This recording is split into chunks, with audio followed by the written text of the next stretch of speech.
Hey everyone, it's Brittany coming to you from Chino, California, right here at the factory.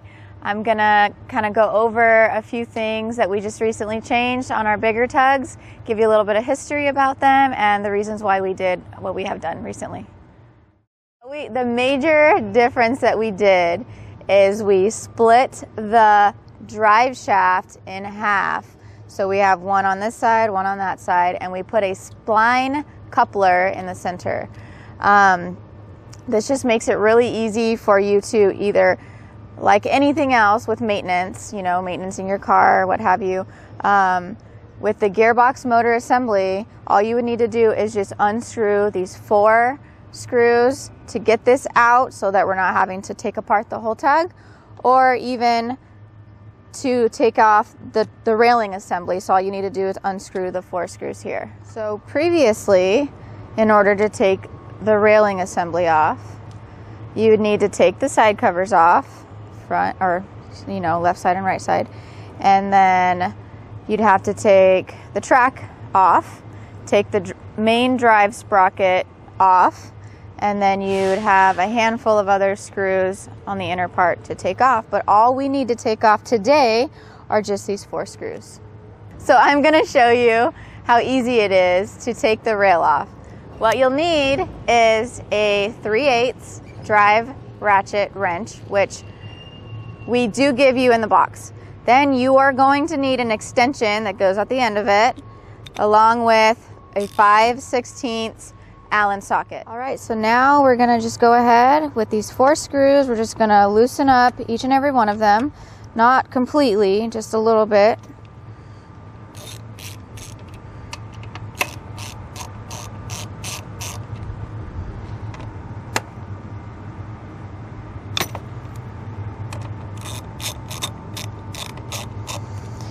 And now you might want to have the tug, you don't have to, but you might want to have the tug sitting up on a cart or something, like a table or something like that, if you want to make it a little bit easier for you.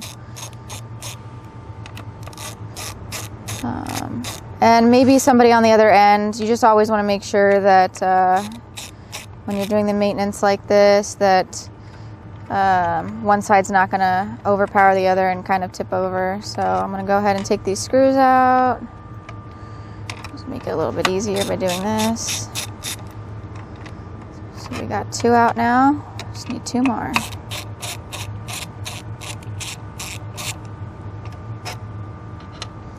And I am kind of putting a little pressure here on the track just to keep it a little secure. So we have our 4 screws out. Now, put this down. We're gonna slide the railing assembly out straight. Let me move these so I don't lose them. Okay, so now I am just going to slide it out. We're gonna slide it out straight here. And it's as easy as that. So, all right, so I just took this off. This piece alone weighs 30 pounds. So together, both of these sides weigh 60 pounds. So you can only imagine how much weight we're taking off the tug if you have to just send this part in, or even sending in just the railing assembly. It's only going to be 30 pounds. So one of the added benefits to removing each railing assembly is going to be that you can take it in the plane with you. So you have just 3 parts at that point. And just, it really does make it easier for it makes it easier for a 2-man job. So I mean, obviously you can carry this on your own, but you'll probably want some help carrying the bigger component. So 1, 2, 3 pieces. So I just got done putting this back together. You would just put it back together the same way you took it off. It literally took a minute. I mean, it's a super quick thing. The screws are super easy to come out, put back in. Just to recap that we did this for it to be easily serviced in the future, so that you're not having to spend a lot of time, frustrations, headaches, etc. And it'll be like this from here on out, so it'll make things much easier.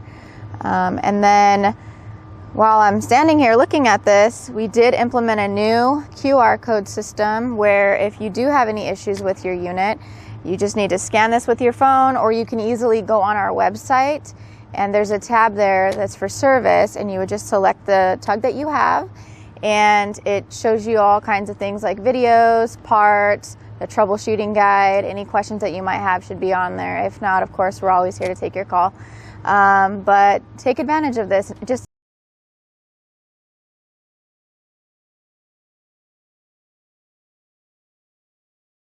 once those are out, then the whole rail just pulls right off. And then once the rail pulls off, it exposes the whole shaft of the motor. And then to take the motor and the gearbox assembly off, you've got to remove these 4 screws up on top, and you've got to remove the disconnect the motors wires. There's 3 here and 3 here. And then you've got to disconnect the speed control wire. Actually, the speed control wires, you have to just snip the tie straps here, and the speed controls will stay on there, but you just kind of pull it back, and that exposes the motor and the gearbox assembly. Yeah. Okay, now to remove the motor, there's 4 screws, and they're 3/16 Allen screws, and you can see there's 2 here up between the battery and the motor, and then there's 2 right between the 2 motors. And so all you have to do is reach down there with a 3/16 Allen wrench and loosen those up, and actually take them completely out, all 4 of those. And then your motor gearbox assembly should pull right out. And then you're ready to swap it out with the new one.